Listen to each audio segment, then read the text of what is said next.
बिस्मिल्लाहिर्रहमानिर्रहीम। नाज़रीन, मैं हूं अज़मत ख़ान और आप देख रहे हैं प्रोग्राम अज़मतनामा। नाज़रीन, आज के इस व्लॉग में हम आपके सामने FBR से रिलेटेड 2-3 खबरें शेयर करेंगे। पहली खबर तो ये है कि सेल्स और इनकम टैक्स के ख़िलाफ़ गिलगित बल्तिस्तान में पाक चीन बॉर्डर पर ताजरों का एहतजाज हो रहा है। ये एहतजाज पहले हल्के फुल्के अंदाज में बयानात की हद तक था मीडिया में, फिर उसके बाद बाकायदा से सारे ताजर जमा हुए और पाक चीन बॉर्डर पर इन्होंने एहतजाज किया। ताजरों के धरने से जो कारोबारी सरगर्मियाँ थी मकामी सतह पर, वो यकीनन आपको पता है कि जब इस तरह की सिचुएशन होती है तो वो मुअत्तल होकर रह गई थी। ताजरों का जो मुतालबात थे मैन, उनमें से सबसे अहम मुतालबा ये था कि जो गिलगित बल्तिस्तान का मामला है पाकिस्तान के साथ, वो आइन के आर्टिकल 247 के मुताबिक जो है वो एक मुतनाज़ा मामला है, जिसको ख़ुद पाकिस्तानी गवर्नमेंट ये मुतनाज़ा एरिया तस्लीम करती है। ये उनके मुताबिक ये बात थी। उन्होंने ये कहा कि पाकिस्तान ने इसकी मुतनाज़ा हैसियत को चूँकि तस्लीम किया हुआ है, कबूल किया हुआ है, लिहाजा फ़िल वक्त हमारे ऊपर पाकिस्तान के ये जो आइन व क़वानीन है या FBR का जो आइन व एक्ट है, ये हमारे ऊपर लागू नहीं होता है, जिसकी वजह से हमें सेल्स और इनकम टैक्स से जो है वो इस्तिस्ना हासिल है। इस हवाले से Hunza small chamber of commerce industry के जो डायरेक्टर थे अफसर जान, उन्होंने आकर के मीडिया नुमाइंदों को बताया कि हमारी जो है वो आइनी हैसियत 247 के तहत जो है वो फिलहाल मुतनाज़ा है, जिसको पाकिस्तान भी तस्लीम करता है। लिहाजा पाकिस्तान की यहाँ जो लोगों की ज़रूरियात हैं उसको फिलफोर जो है वो देना या उसकी अदायगी करना या उसको इंश्योर करना, उसको लाजमी हिस्सा समझ करके वो देना, वो हुकूमत पाकिस्तान की ज़िम्मेदारी है।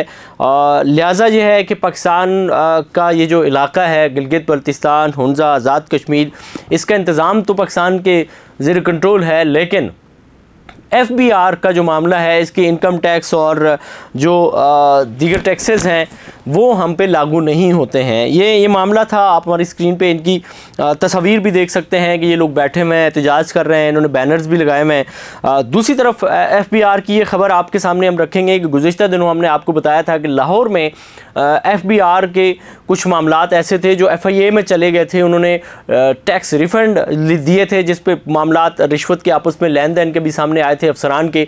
ये पहली दफ़ा हुआ कि FBR के अफसरान जो हैं वो अल्लाह की पकड़ में आए और उनके मामलात यूँ असबाम हुए। फिर उसके बाद ये हुआ कि आपस में जब ये लड़ाइयाँ हुई तो राज सरबस्ता खुले। फिर उसके बाद मामलात जो हैं FIA ने टेकल किए और फिर अब जो है एक और नोटिस FBR ने भेजा, FIA ने भेजा है FBR के मेंबर ऑपरेशन को, बादशाह खान वज़ीर को, और उनको कहा है कि 23 जुलाई का उनको टाइम दिया था कि आपने ये रिकॉर्ड जो है ये पेश करना है 5 साल का, और अफसरान के असासों की तफसीलात भी आपने हमें देनी है। उसके बाद ये हुआ कि बादशाह खान वज़ीर साहब जो हैं ये लाहौर हाई कोर्ट से इन्होंने रिव्यू किया और वो जो FIA का लेटर था उस पे इन्होंने स्टे आर्डर ले लिया, हुक्म इम्तना ले लिया। दूसरी तरफ लोग ये भी बता रहे हैं कि बादशाह खान वज़ीर जो है उन्होंने ही DWP नामी कंपनी को 103 मिलियन के जो हैं वो रिफ़ंड जारी किए थे और उसमें मुय्यना तौर पर उन्होंने किक्स बैक्स लिए हैं, जिसकी रकम भी ज़ाहिर 15 करोड़ के करीब बताई जा रही है, 15 लाख रुपए बताई जा रही है इसकी।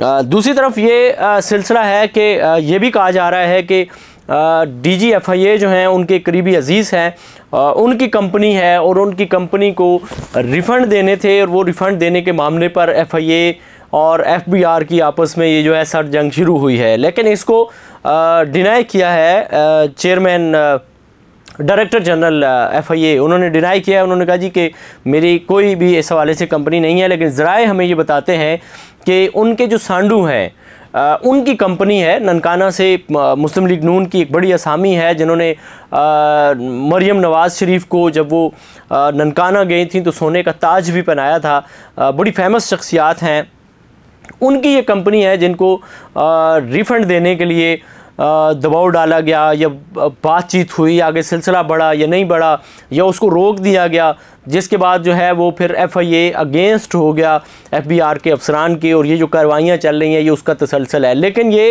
अथेंटिक बात नहीं है, ये एक थ्योरी है जो इस वक्त FBR और FIA के अफसरान के बीच चल रही है। ज़ाहिर है इतनी बड़ी सीट पे बंदा बैठा होगा तो वो इतनी कुछ छोटी हरकत नहीं करेगा, ये बात भी है। दूसरी तरफ एक बात और भी कही जा रही है और इस बात में भी वज़न है कि बादशाह खान वज़ीर जो है वो चेयरमैन बनने की लाइन में है, वो मुतवक्के तौर पर चेयरमैन बन सकते हैं FBR के, और सीनियर मेंबर हैं इस वक्त वो, उन पे कोई इस तरह का माजी में इस तरह की कोई चीज़ उन पे थी भी नहीं, इसलिए उनकी फ़ाइल को गंदा किया जा रहा है। दूसरी लॉबी जो है वो इनके अगेंस्ट है और वो ये चाहती है कि बादशाह खान वज़ीर ना आए, इसलिए उनको इंगेज किया जा रहा है लाहौर के अंदर।